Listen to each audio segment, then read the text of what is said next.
Carta de Paulo a Filemon, capítulo 1, verso do 3 ao verso 19.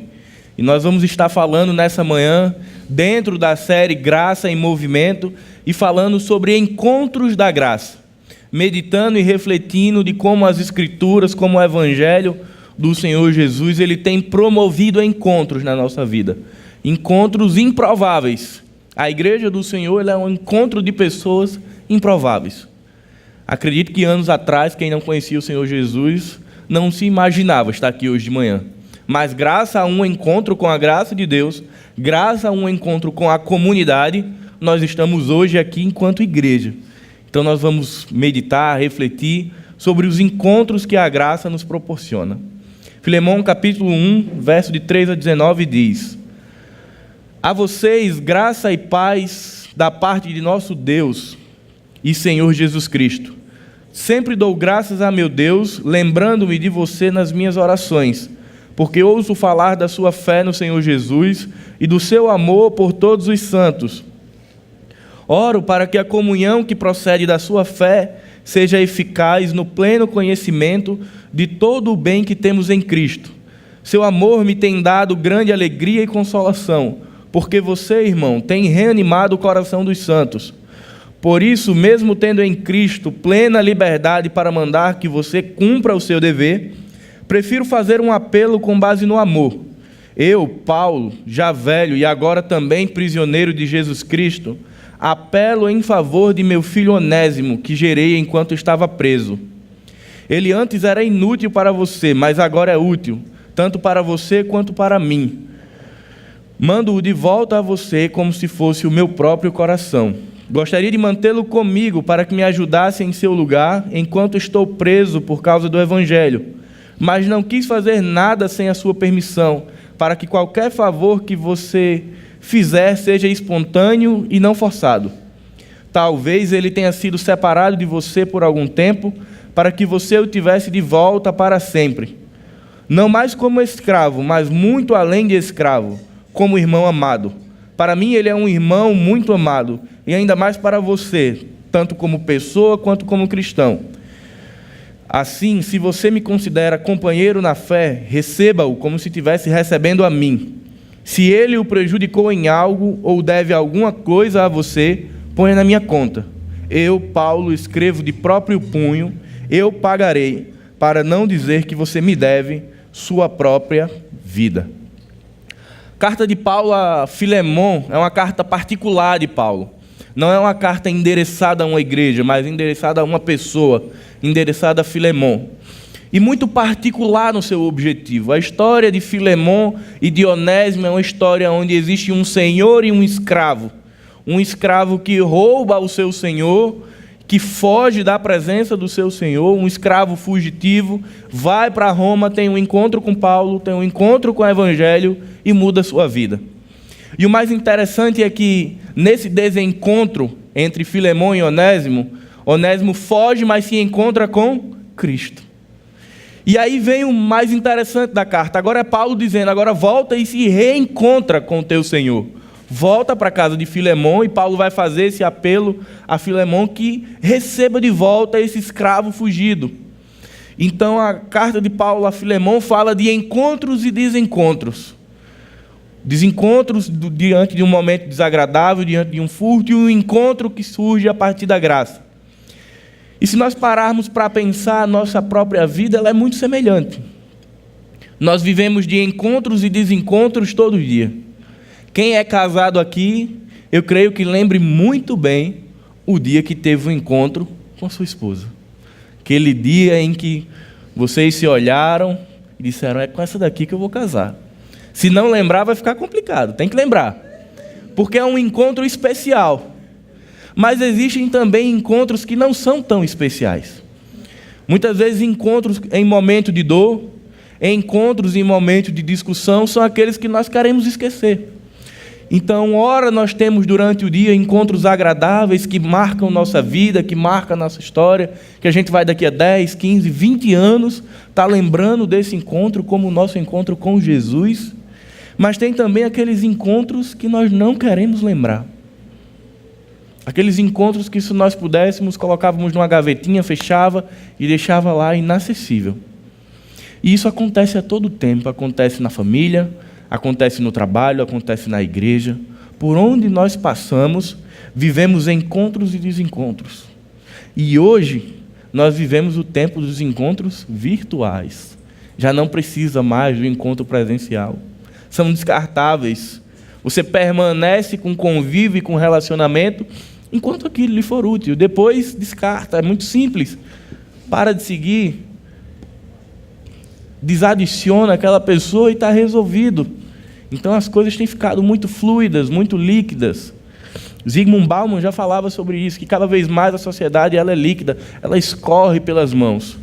E infelizmente a realidade é de que não só no mundo aí fora, mas também muitas vezes isso tem invadido a igreja, as coisas têm escorrido pelos nossos dedos. As relações, os encontros não têm sido constituídos na Escritura, mas muitas vezes no que eu gosto e no que aquela pessoa gosta, e aí nós estamos juntos até que a diferença nos separe. Só que quando a gente olha para a Escritura, nós vamos ver diversos encontros. Pessoas que se encontram com profetas para serem ungidos, pessoas que se encontram com sacerdotes, pessoas que tiveram encontros com anjos, pessoas que tiveram encontros com Cristo.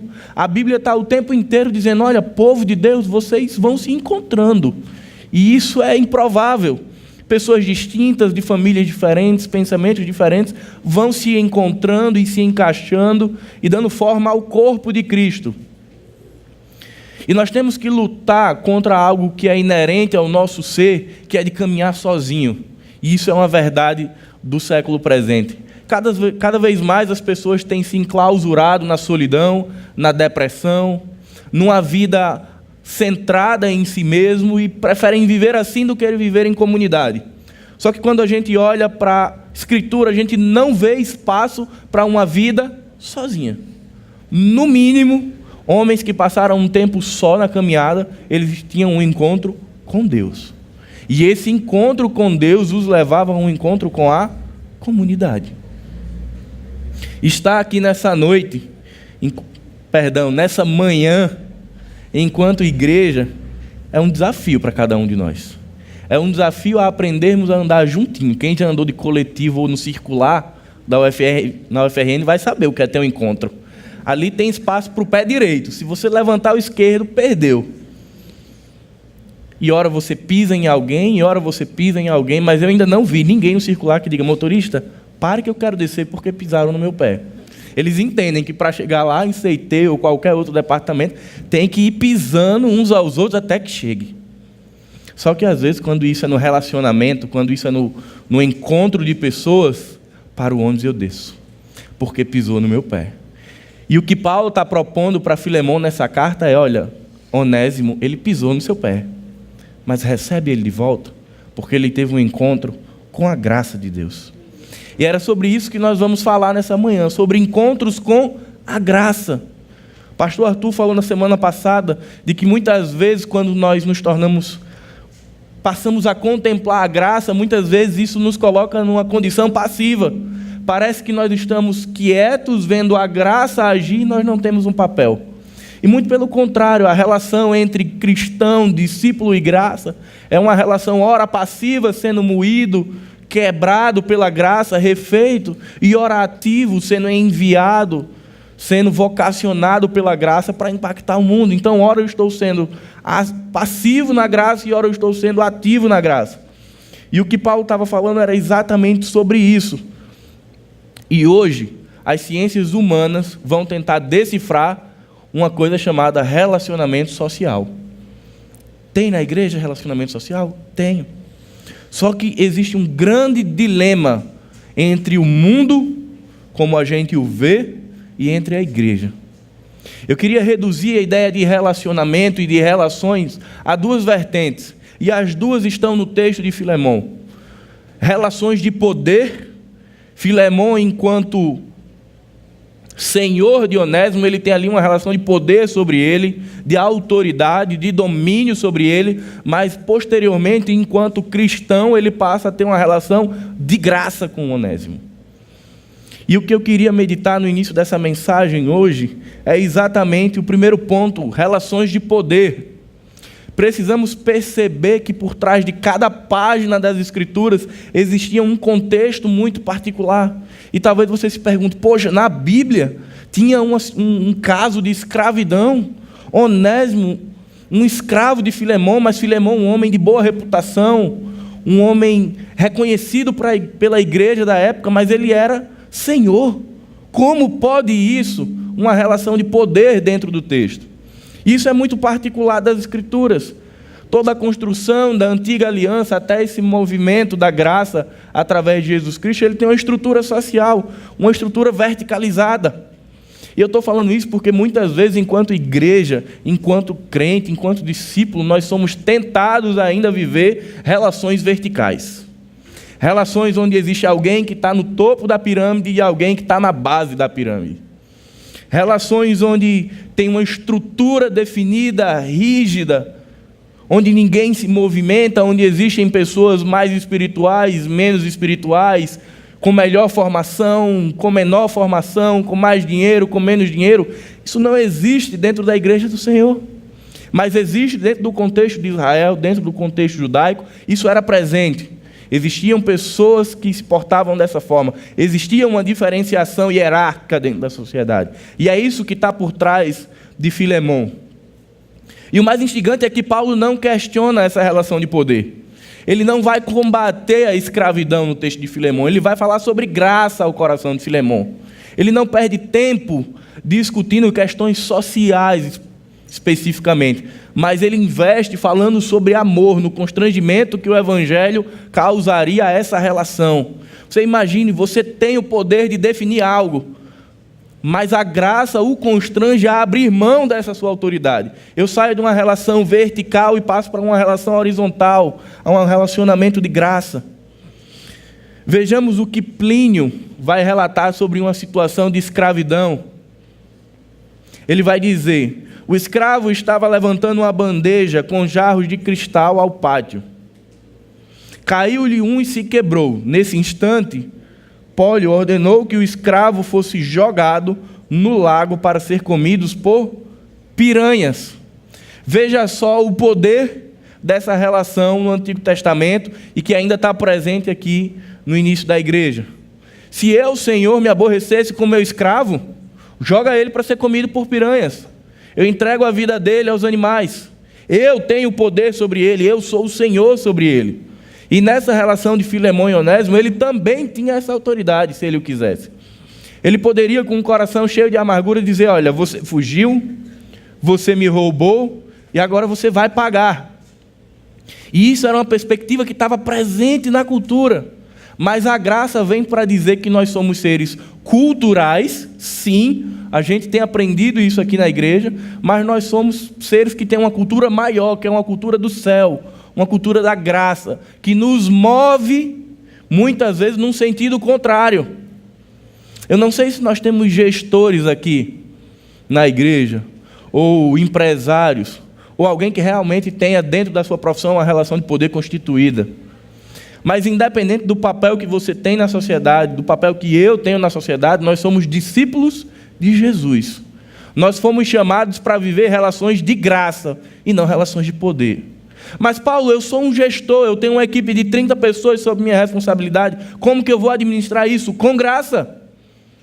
Cobrando quando for devido, corrigindo quando for devido, punindo quando for devido, mas com graça. Entendendo que a sua equipe ou o seu negócio, todos têm a mesma estatura, mas você tem desempenhado, nós temos desempenhado um papel diferente.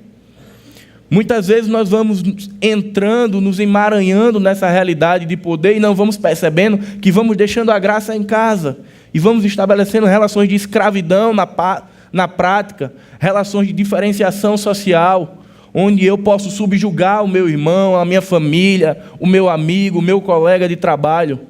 E certamente que essa não é uma perspectiva do Evangelho. Pelo contrário, a perspectiva do Evangelho é essa que Paulo traz para Filemão.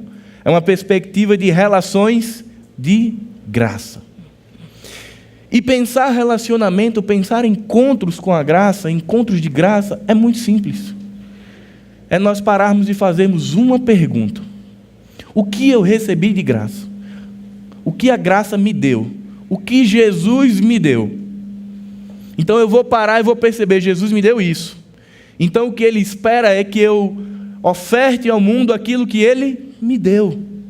A pergunta para nos colocar em xeque nessa manhã é: eu tenho dado ao mundo aquilo que eu tenho recebido de Jesus? Ou eu tenho dado ao mundo aquilo que eu não recebo de Jesus? Jesus não nos dá uma relação hierarquizada nem vertical, Ele nos dá acesso. Ele abre as portas humildemente para que tenhamos acesso a Ele. Ele dá a sua vida por nós, nos trata carinhosamente, amorosamente. Eu tenho ofertado isso nos meus encontros? Ou eu tenho ofertado relações de poder? Eu tenho percebido na minha vida uma relação da antiga aliança, estruturada, vertical, ou eu tenho percebido que eu estou vivendo no tempo da graça da nova aliança? E que eu oferto ao mundo, eu oferto à minha igreja, eu oferto ao meu próximo aquilo que eu recebi de graça. Quando nós estávamos ontem à tarde ali no Vocação, na comunidade, a gente estava estabelecendo com aquele povo um relacionamento de graça. Não tinha ninguém melhor do que ninguém, não tinha doutor, nem doutora, nem mestre. Tinha Paulo, Diego, fulano, ciclano. Tinha pessoas com nome. E aquela comunidade, ela se assusta com o mover da graça. Doutor fulano, não precisa chamar de doutor, pode chamar de fulano. Você vai esquecendo essa estrutura que muitas vezes está impregnada em nós, para que possamos viver algo horizontalizado. O pastor Marcelo sempre fala uma coisa: diante da cruz somos todos do mesmo tamanho. Eu e você, Igreja Batista Zona Sul, vivemos uma perspectiva através da graça, através da lente da graça. Então, quando a gente sai ou quando a gente está dentro, não tem maior nem menor, nem rico nem pobre, nem preto nem branco. Existem servos. Existe uma igreja que entende que estava no mesmo barquinho. E eu queria pensar com a igreja 2 barquinhos. Um barquinho que descia um rio chamado condenação. E lá tinha gordos e magros, pretos e brancos, ricos e pobres, pardos. Mas ia terminar no mesmo lugar. Quer com dinheiro ou sem dinheiro, o barco ia levar, ia desaguar, o rio ia desaguar no mesmo lugar. Mas o Senhor, por graça, Ele muda o curso desse barco e Ele pega uma nascente e vai para outro rio. Um rio chamado eternidade. E essas mesmas pessoas que estavam numa situação de condenação, agora elas pegam um outro endereço, um outro rumo, chamado céu, chamado eternidade com Cristo. E todas iguais. Viver e entender o movimento da graça na história é entender que não existe diferenciação de pessoas. Cristo não morreu por uma classe, Cristo não morreu por um povo específico. O judeu tinha isso na cabeça. Não, nós somos povo exclusivo, só nosso. E aí isso começa a ser quebrado e o evangelho começa a ser expandido a toda criatura. Judeus, bárbaros, gregos, romanos, brasileiros, natalenses. Isso chega aqui porque a graça não faz diferença. E esse é o nosso desafio. Quando olhamos para o capítulo 2, lá do livro de Atos, vemos uma igreja que aprende a viver justiça social e igualdade. Lucas vai estar relatando o nascimento de uma igreja que se amava, que tinha tudo em comum, que partilhava seus bens para viverem juntos. Gálatas capítulo 3, versos 28, vai estar falando de um evangelho que vai se expandindo e ele desconsidera qualquer nacionalidade, se é gentil, se é bárbaro, grego, como você pensa, como você não pensa, sua perspectiva ideológica, não importa. Relacionamento de graça, ele é perpassado por uma palavra: amor. Eu não tenho como ter relação de graça com o meu próximo se eu não for capaz de amá-lo. Ah, mas o posicionamento político dele é esse. Não interessa, não é isso que eu quero. Eu quero ele. Ah, mas o clube de futebol, ele pensa assim, pensa assado. Não interessa, é graça. A graça, ela nos põe diante de um funil onde você deixa todas essas questões acessórias da vida e irrelevantes quanto à eternidade. Relevantes aqui, mas irrelevantes quanto à eternidade. Ela diz, deixa isso fora e foca na pessoa. Foca na relação de amor, graça e misericórdia. E aí eu queria fazer uma pergunta para a nossa reflexão. Nossas relações com o próximo, as minhas relações e as suas relações diariamente, elas têm nos mostrado traços de relações verticais ou traços de relações horizontais. Se você, depois de refletir, perceber que você tem traços de relações verticais, esse é o momento para você olhar para as Escrituras e perceber que você pode deixar toda essa questão horizontal de lado e olhar para aquela pessoa olho no olho, percebendo que, se ela não conhece a Jesus, ela estava no barco que você estava. E de olhar para ela e dizer: eu quero ela no barco que eu estou, no barco da graça, no barco da eternidade. E estabelecer com ela um relacionamento de amor, de cuidado, de carinho, de misericórdia. E é essa a proposta de Paulo para Filemão, muito claro. Você tem direitos sobre Onésimo, mas deixa de lado, abre mão. Perceba o que o Evangelho nos propõe. A sociedade vai dizer que nós somos sujeitos de direitos. A Constituição vai nos falar dos nossos direitos. Mas o Evangelho vai e diz: por amor a alguém, em algumas situações, você abre mão daquilo que é direito seu. Alguém falou algo que me desagradou, vou ficar aqui. Se ela quiser me pedir desculpa, ela pede. O Evangelho vai e diz: deixa para lá, olha para o que o Senhor pode fazer com ela. Abre os braços, recebe-a de volta. E aí vamos voltar para o nosso texto. Verso 5. Verso 5 vai dizer: oro para que a comunhão que procede da sua fé seja eficaz no pleno... 5. Porque ouço falar da sua fé no Senhor Jesus e do seu amor por todos os santos. A pergunta é: será que nós estamos prontos para abrir mão dos nossos direitos? O que é que nós precisamos ter ou fazer para estarmos prontos para, dentro desses encontros, fazê-los eternos? O que é que nós precisamos ter como característica de discípulos para permitir que aquela pessoa que hoje eu vim para aqui, mas eu tenho uma mágoa no coração, ou que me fez algo que eu não perdoei e eu tive um desencontro, convivi anos com ela, mas que por alguma palavra maldada eu risquei da minha lista e disse: olha, eu não quero mais papo, eu quero um desencontro. O que é que nós precisamos fazer para que a graça nos reencontre com essas pessoas? Quantas e quantas famílias não ficam rachadas, não é verdade? Palavras malditas, comportamentos em momentos errados e racha. Isso é tão triste que a gente vê a seguinte constatação: família é boa de longe. As pessoas dizem isso, nós dizemos isso às vezes: família é boa. Qual a distância para morar da minha família? Nem tão longe para pegar um avião, nem tão perto para vir todo dia. Não é isso que as pessoas dizem? Não é isso que a gente às vezes deixa escapar? Por quê? Por que tanto desencontro na família? Por que ter que aceitar de que família é assim, relacionamento é assim, se a gente pode viver uma perspectiva diferente? Vai ser fácil? Não, não vai ser fácil. Mas o Senhor nos deu atributos para que nós possamos viver assim. E o primeiro deles é a reputação. Verso 5. Perceba, Filemão era um homem de boa reputação. A fala inicial de Paulo é direcionada à pessoa de Filemão e vai falar sobre a gratidão que ele tem por ter bom trato para com seus irmãos. Muito provavelmente, não seria um pedido difícil a fazer a Filemão, esse que Paulo queria. Mas Paulo o faz com cuidado, dando primeiramente honra pela conduta, pelo estilo de vida, pela reputação que Filemão tinha construído. Eu pergunto nessa manhã: quem aqui gosta de pedir algo a alguém que é ranzinza? Ou aquela pessoa que você já sabe que vai pedir e ela vai dizer não? Eu particularmente não gosto. É bem mais fácil você se aproximar de pessoas que têm um coração aberto, receptivas, colaborativas. Mas aquele cara que sempre tem um não, que sempre está ranzinza, que sempre você vai e ainda leva uma chicotada para voltar com couro quente, aquele a gente não quer ir. Perceba que Paulo vai a Filemão em paz, porque Filemão tinha uma reputação de ser um homem agradável. E talvez você diga: isso é besteira, reputação. Eu sou assim porque eu não abro mão do Evangelho. Tem gente que diz isso, né? É o ranzinza gospel. Não, eu não negocio o Evangelho, as verdades aqui do Evangelho. Quem quiser, que vá pastar. Mas eu estou correto. Mas será que para defender a verdade do Evangelho seria inegociável? Eu preciso tratar mal? Eu preciso ser grosso? soberbo, arrogante, ou eu posso fazer tudo isso de uma forma amorosa. Como é que Jesus era?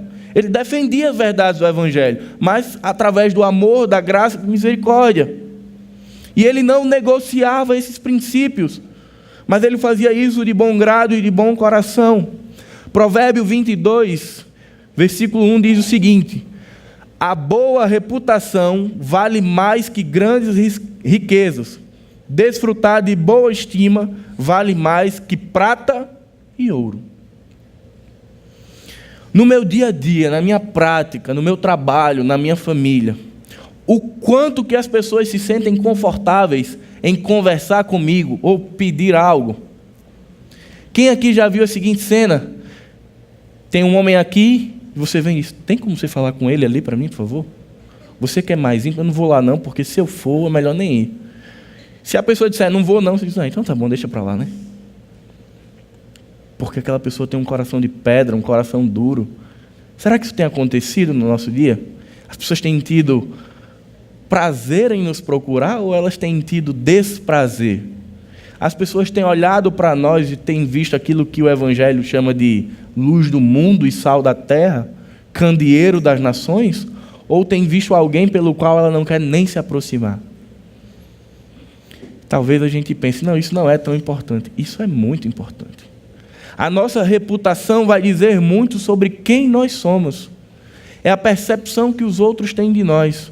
Lógico, tem momentos em que isso é distorcido, mas no geral tende a se aproximar com a verdade. Muitas vezes vivemos aqui enclausurados, numa vida mais dura, mais grossa. Eu não quero muito contato. Pouco provável que, se nós tivermos um coração duro, nós perdoaríamos Onésimo e traríamos de volta. Se Filemão tivesse um coração duro, acostumado a ser aquele cara segregador, hierárquico, que trata mal as pessoas, ele não conseguiria ter um reencontro com Onésimo. Os reencontros da graça na nossa vida, a nossa capacidade de perdoar, porque reencontrar pessoas passa pelo perdão de Deus, por liberar perdão, ele só acontece quando nós já temos um estilo de vida que nos leva a isso. E se não temos esse estilo de vida, hoje é o dia da gente mudar esse paradigma. Hoje é o dia da gente arrancar esse coração de pedra e deixar bombear o coração de sangue. De maneira que não haja o meu povo querido ou fulano que eu não falo: querido, eu te perdoo. Ou se eu te fiz algo, me perdoa. É isso que Jesus nos ensina lá na oração modelo. Perdoai a quem nos tem ofendido, assim como nós perdoamos. Jesus está falando: o povo da graça, a comunidade da graça é um povo que vive perdão. Então não é para existir quebra. Não é para ter dentro da igreja, dentro da comunidade dos santos, pessoas que não se falam, que não se toleram, que não se suportam. Como pensar graça em movimento e imaginar que dentro da comunidade existem rachas? Isso não é a perspectiva do Evangelho. Então, o primeiro ponto para que sejamos capazes de ter um reencontro é exatamente esse: ter uma reputação digna do Evangelho. Segundo ponto, verso 6, crescimento espiritual. Volte seus olhos para o verso 6. Oro para que a comunhão que procede da sua fé seja eficaz no pleno conhecimento de todo o bem que temos em Cristo. Filemão, dia após dia, ele crescia no Evangelho. E aqui vem o nó para a nossa cabeça. Filemão já era um homem de boa reputação, ele já era agradável, já era receptivo. Filemão já era conhecido como uma casa de receber os cristãos que vinham desamparados da perseguição. Ele abria suas portas. Só que aí Paulo vem e faz uma proposta diferente para Filemão. Filemão, você está show de bola, cara. Você já tem uma boa reputação, você já está indo bem. Mas não para por aí, vamos fazer algo ainda maior. E o que Paulo nos ensina é que à medida que nós recebemos de Cristo e compartilhamos de Cristo, isso nos prepara para viver dias ainda mais difíceis. Perdoei alguém que para mim era muito difícil, cresci na graça e na estatura do Senhor. Amanhã o desafio será ainda maior. Porque o crescimento espiritual ele acontece à medida que nós desenvolvemos as características de Cristo que estão em nós. Então, à medida que nós compartilhamos com o mundo, o que vai nos esperar amanhã será ainda mais difícil, para que a gente cresça ainda mais. Não há como nos dizermos discípulos de Jesus e não sermos capazes de amar aqueles pelos quais Jesus Cristo deu sua própria vida. Talvez quando eu olho pela lente do poder, pela lente humana, eu digo, eu não amo aquele cara. Ele me fez algo que é imperdoável. Eu não quero nunca mais nem contato com ele. Mas quando eu troco a lente e coloco a lente da graça, eu lembro de que aquela pessoa que me fez sofrer é alguém que é amado, precioso por Jesus. E que, portanto, precisa ser amado e precioso para mim também. Parece que falar é fácil, né? De repente procurar alguém que eu estou há 5, 6 anos sem falar e ir lá dizer, cara, eu quero reatar contigo hoje a nossa amizade. Irmãos que estão separados. Mas viver a vida através da graça, entender que a graça está se movimentando na nossa vida e que ela é a condutora do nosso barco, é estar disposto a entregar totalmente o barco na mão do Senhor e permitir que Ele faça exatamente aquilo que Ele quer. Ter conhecimento de Deus não significa ser um erudito, não significa pregar, não significa ter palavras extraordinárias e orações bem construídas. Significa diminuir para que Jesus cresça na nossa vida. Significa abrir mão daquilo que nós chamamos de nossa verdade para dizer, Senhor, que eu viva a Tua verdade. Quantas e quantas pessoas têm um conhecimento tão pequeno das letras, do conhecimento, da sabedoria humana, mas quando a gente se aproxima, a gente sente o calor de Deus na vida delas, porque elas entenderam que era melhor entregar ao Senhor. Então, quanto mais a graça se move em nós, mais desafios serão postos à nossa frente. E perceba, Paulo é cuidadoso, ele vai preparando o coração de Filemon. Ele começa dizendo, Filemon, que boa reputação você tem, parabéns. Depois ele diz, olha, você tem crescido na graça do Senhor, você tem sido um servo modelo, mas agora chega o momento de você crescer ainda mais. Ele está preparando o Filemon para o grande desafio. Essa é a segunda característica. A terceira está lá no verso 7, a influência de uma vida cristocêntrica. Seu amor me tem dado grande alegria e consolação, porque você, irmão, tem reanimado o coração dos santos. A perspectiva de Filemon sobre a graça era tão refinada que ele era capaz de abrir sua casa e receber aqueles que vinham desamparados, tristes, sofridos da perseguição. E a casa de Filemon era como se fosse um oásis de restauração. Ele recebia aquele povo, amava aquele povo, tratava aquele povo, e aquele povo reanimava o coração, reacendia a chama do Evangelho e seguia sua caminhada. Participar de uma comunidade, participar da graça de Deus, significa abraçá-la, significa ampará-la e significa amá-la. Participar de uma comunidade significa abraçá-la, ampará-la e amá-la. Queridos, quem aqui já conheceu algum maçom? Alguém? Já. Vocês sabiam como é o funcionamento da estrutura deles quando eles se encontram? Vamos supor que eu seja um maçom e chegue em uma outra cidade. Eles têm uma forma de reconhecimento mútuo. Eu posso nunca ter visto aquela pessoa. Tem empatia um pelo outro. Eles se agregam como moléculas. E é interessante como pessoas que não comungam na mesma fé que a nossa, mas na prática desenvolvem um relacionamento de mutualidade. Caramba, Arthur, vem lá de outra cidade, vou abrir aqui a porta da minha casa. Eu sei que a gente vive num mundo adverso, não dá para você abrir a porta da sua casa para todo mundo, mas a porta do coração dá. A porta para que desague o amor de Jesus dá. Por mais que eu não conheça, ou que eu conheça e tenha alguma desavença, essa porta a gente pode abrir.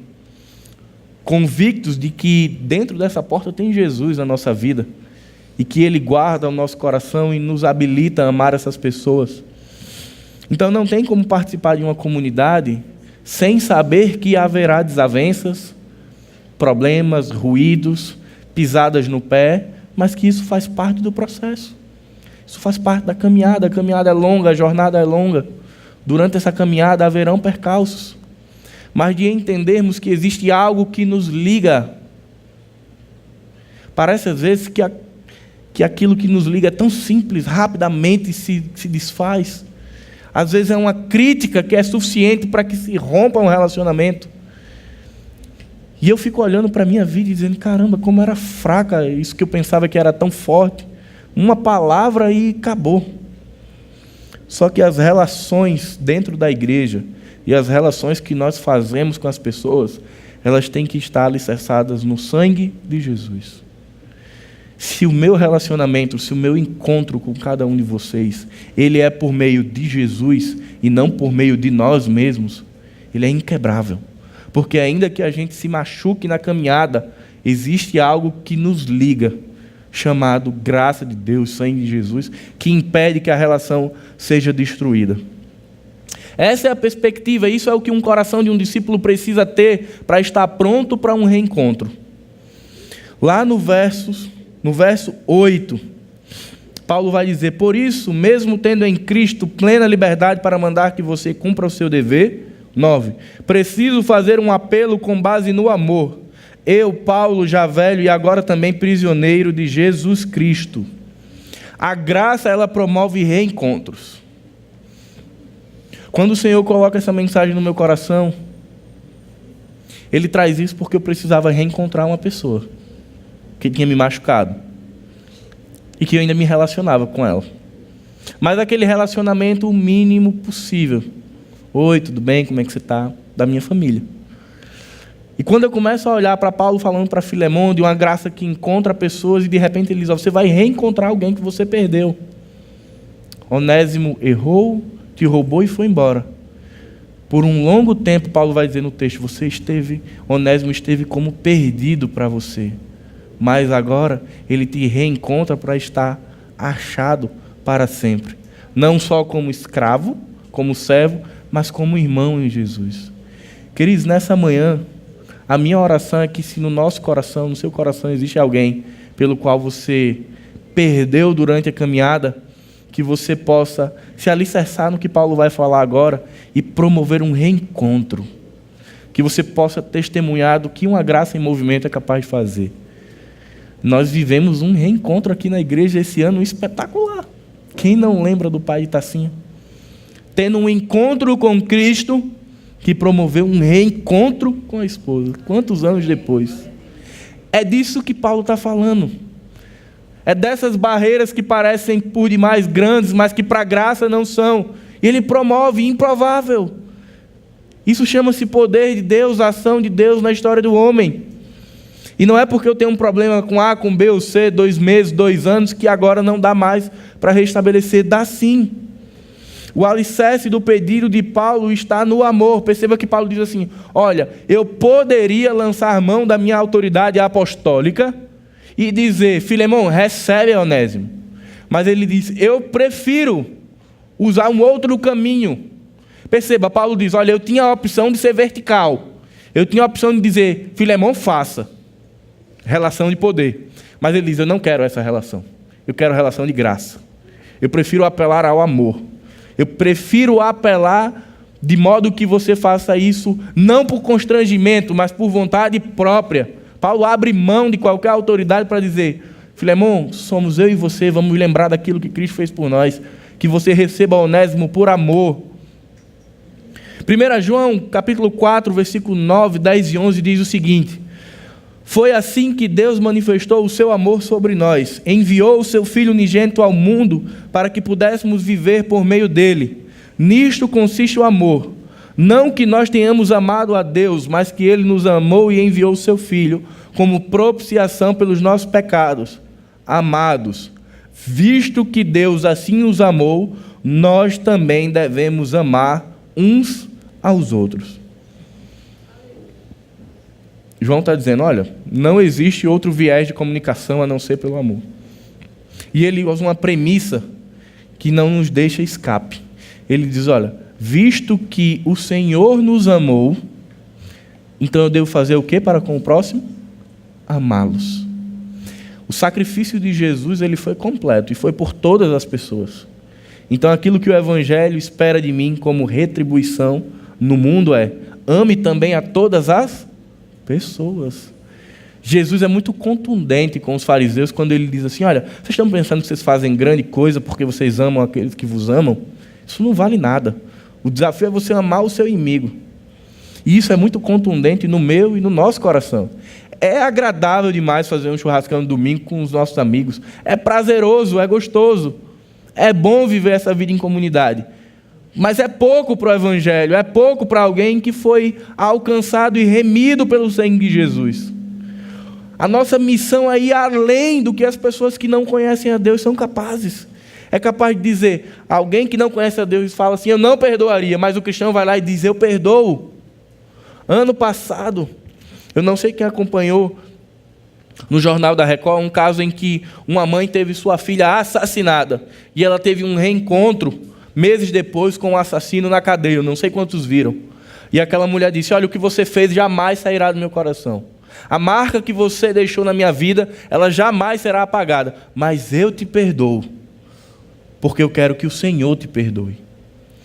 E foi extraordinário aquela mulher simples, que passou um tempo, maturou a sua dor, sua amargura, mas foi lá e disse, eu te perdoo, você tirou o meu maior bem, a minha filha.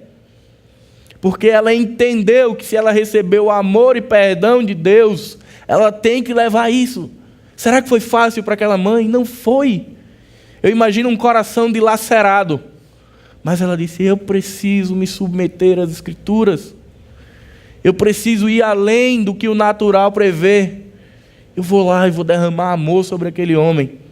E tempos depois, através de uma missão de uma igreja nos presídios, aquele homem entregou a vida a Jesus.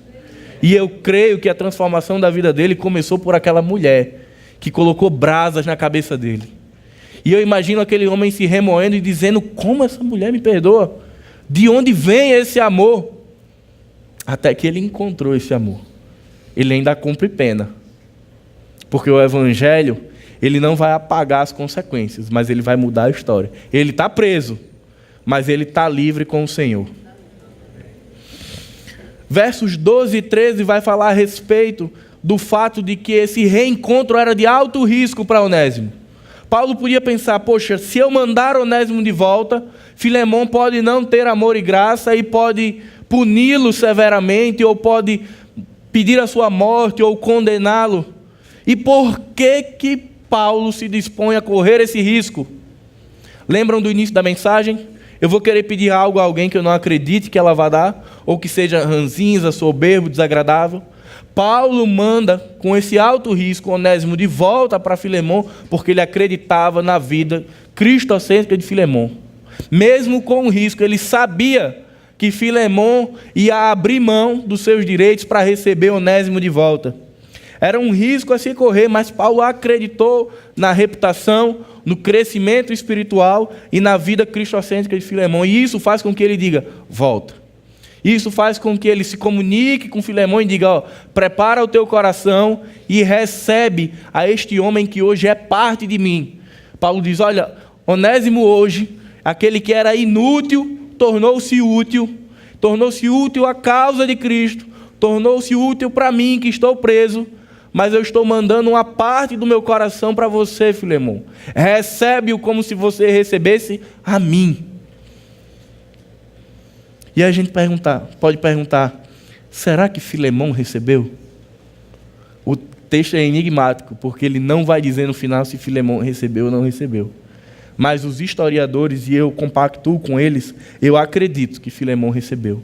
Porque ele já era um homem temente a Deus, que vivia humildemente, que abria a porta da sua casa, que estava disposto a crescer espiritualmente, que tinha uma boa reputação na sua comunidade. Eu acredito que Filemão recebeu Onésimo de volta e trouxe ele ao convívio novamente. Porque para Filemão, relacionamento era relações de graça. Encontros eram encontros de graça. William Barclay vai dizer, o cristianismo não é uma escapatória, mas é uma conquista. Eu não estou falando que Filemão tirou as consequências, talvez algumas penalizações de Onésimo. Provavelmente a história diz que Onésimo teve que pagar um preço, pelo menos de devolver aquilo que tinha que roubado. Mas Paulo diz, olha, não cobra dele, deixa que eu pago. A graça, ela não foi um escape das consequências, mas foi uma conquista. Foi algo que Onésimo não tinha, ele passou a ter, que era um relacionamento com Deus e com o seu senhor, Filemão. A graça trouxe uma mudança entre esses homens. Sabe por quê? Porque no início da história, e Cris, eu queria que isso ficasse no nosso coração, o início da história começa com um senhor e um escravo, lá no verso 3. Mas o final da história acontece com 2 irmãos em Cristo. Eu tinha um homem que detinha o poder e a autoridade e outro que era servo, subordinado. Mas termina com Paulo dizendo: olha, agora vocês são muito mais do que relação de poder, escravo do Senhor. Vocês são irmãos em Cristo Jesus. Eu queria que nós entendêssemos nessa manhã que nós aqui na igreja, que nós enquanto reino de Deus, nós somos irmãos em Cristo Jesus. Não tem diferença, não tem estatura, não tem classe, somos todos iguais. A graça trabalha em nós, o amor de Cristo chega até nós de uma forma igual. E que você pudesse colocar isso no seu coração, orar, meditar, ruminar isso na sua cabeça, de modo que o amor de Cristo me constranja e constranja a cada um de nós de termos reencontros com pessoas. E de dizer: cara, me perdoa em Cristo Jesus. Mesmo que não seja você o culpado, mas que seja você o agente do reencontro. E se aquela pessoa não conhece a Jesus, mais ainda, que ela não só reconheça um novo homem que está na frente dela e uma nova mulher, mas que ela veja Cristo, que ela diga: como assim ele veio aqui pedir perdão? Mas para que a gente possa ter testemunhos na igreja de que relações foram restabelecidas pela graça. Esse é o mover da graça na igreja. Às vezes parece que o mover da graça a gente associa muito à perspectiva de missões, né? A graça move a igreja a uma ação missionária, mas a graça também move a igreja a uma ação restauradora de relações. Lá no início, encontros e desencontros. Eu queria sair daqui hoje com a convicção de que a graça ela promove encontros e encontros e encontros e encontros que vão até a eternidade. E para finalizar, a carta de Paulo a Filemon, além de nos trazer um relato histórico de um servo e de um senhor, ele nos fala de alguém que fugiu, mas que foi encontrado. Quem estava no batismo vai lembrar de um dos testemunhos, de alguém que diz: olha, no dia de carnaval eu decidi fugir e me esconder de todo mundo. E no testemunho ele diz: mas quando eu estava escondido de todos, o Senhor me encontrou. Foi isso que aconteceu com Onésimo. Ele vai embora, ele rouba o seu senhor Filemon e vai embora. Mas lá ele encontra Paulo, um servo de Cristo que o amou, que o abençoou e o levou ao encontro com Cristo. E isso muda a história. Se nós queremos sair daqui hoje dispostos a ter um reencontro com pessoas na nossa vida, dispostos a dizer: eu vivo essa graça que se movimenta em mim, que me mói, que me destroça, que me faz um vaso novo, nós precisamos estabelecer relações de graça com as pessoas e não mais de poder. Abramos mão dos nossos direitos para viver apenas a causa de Cristo como elo da nossa relação. Que estejamos alicerçados naquilo que recebemos de Cristo, de modo a compartilhar o mesmo. Então, se você tem recebido, se eu tenho recebido amor e graça, que eu possa dar ao meu próximo, seja ele meu amigo ou não, amor e graça. E por fim, não nos prendamos mais ao passado, ao que aconteceu de ruim, mas vamos nos alegrar e nos fortalecer com a realidade da presente transformação de Jesus. Alguém me machucou muito, mas eu quero levar o bálsamo do Evangelho para aquela pessoa. Quero ser eu o portador da graça que vai mudar aquela vida, que vai fazer um novo homem, que vai reconstruir a nossa história. Amém? Amém. Parece difícil, mas nós somos templo e morada do Espírito Santo. E Ele outorga em nós a capacidade para perdoar pessoas, para amar pessoas e para vivermos encontros da graça. Pai amado, Pai bendito, muito obrigado, Senhor. Muito obrigado por Tua palavra, Senhor. Muito obrigado pelo Evangelho que nos alcançou. Muito obrigado, Senhor, por sermos morada do Espírito Santo e de nos constranger, de nos lembrar de quem nós éramos, Senhor. Pecadores condenados que não merecíamos nada mais do que condenação e juízo. Mas que por amor, Senhor, porque Tu olhaste para nós no fundo do poço e disse: eu amo aquelas pessoas. Eu quero entregar o meu filho para redimir a vida delas, para que por meio delas outras pessoas sejam reencontradas. A Tua palavra diz que nós nascemos através do encontro contigo, um encontro criador. Mas o pecado, Senhor, ele promoveu um desencontro. Ele nos separou, Ele nos distanciou, Ele nos deixou cegos, Pai. Mas por amor, Senhor, por sangue, através da dor, através da Tua ação na cruz do Calvário, nós tivemos um reencontro. Antes nós éramos criaturas e hoje somos filhos. Tua palavra diz que nós somos ainda mais, nós somos amigos de Deus, Senhor. Senhor, nos lembra, aquece nosso coração diariamente, Senhor, de modo que possamos viver isso diariamente na prática, Senhor. Que possamos gritar ao mundo, alvoroçar o mundo com uma perspectiva de vida que se contrapõe a tudo que nós conhecemos e já ouvimos, Senhor. Que possamos quebrar paradigmas que são inquebráveis na sociedade, Senhor. Que possamos liberar perdão àqueles que nos ofenderam. E, Senhor, nos perdoa de tudo aquilo que nós temos feito que porventura te desagrade. Forja em nosso coração um espírito contrito e inabalável, para que possamos viver tão somente o Teu Evangelho. Amém.